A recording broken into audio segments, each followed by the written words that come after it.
অফিসের চেয়ারে বসে কাজ করছেন কিংবা রাস্তায় দাঁড়িয়ে আছেন, হঠাৎ মনে হলো চারপাশ দুলছে, পায়ের নিচে কেঁপে উঠছে মাটি। মুহূর্তেই বুক ধরফর, মাথায় একটাই অনুভূতি হচ্ছে ভূমিকম্প।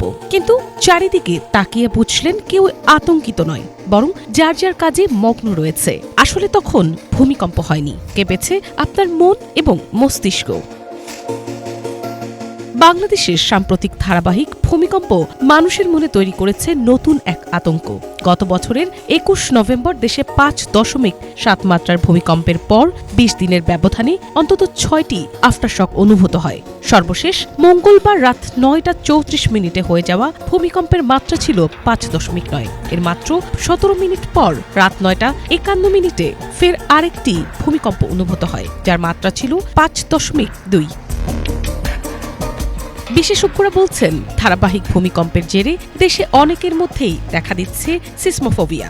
সিসমোফোবিয়া হল ভূমিকম্পের প্রতি এক তীব্র অযৌক্তিক ও অনিয়ন্ত্রিত আতঙ্ক বা ভীতি। মানসিক এই সমস্যা দেখা দিলে মাঝে মাঝেই মনে হয় মাটি কেঁপে উঠছে, অথচ বাস্তবে এমন কিছুই ঘটছে না।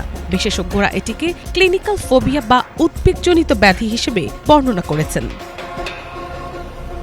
এই ভূমিকম্প ভীতির কারণে দৈনন্দিন কাজ বা ঘুম মারাত্মকভাবে ব্যাহত হয়। মনোবিজ্ঞানীরা বলছেন এটি পোস্ট ট্রমাটিক স্ট্রেস ডিসঅর্ডার বা পিটিএসডির একটি রূপ। তাদের মতে ভূমিকম্পের সময় চরম অসহায়ত্বের অভিজ্ঞতা মস্তিষ্কের ভীতি সংক্রান্ত কেন্দ্রকে অতি সক্রিয় করে তোলে। ফলে সামান্য শব্দ বা নড়াচড়াও স্পন্দন বৃদ্ধি, কাঁপুনি, শ্বাসকষ্ট বা প্যানিক অ্যাটাকের মতো তীব্র শারীরিক উপসর্গ তৈরি করতে পারে।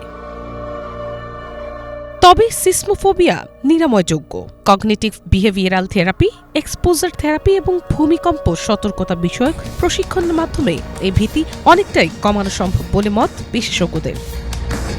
মিনালা দিবা, বাংলা ভিশন।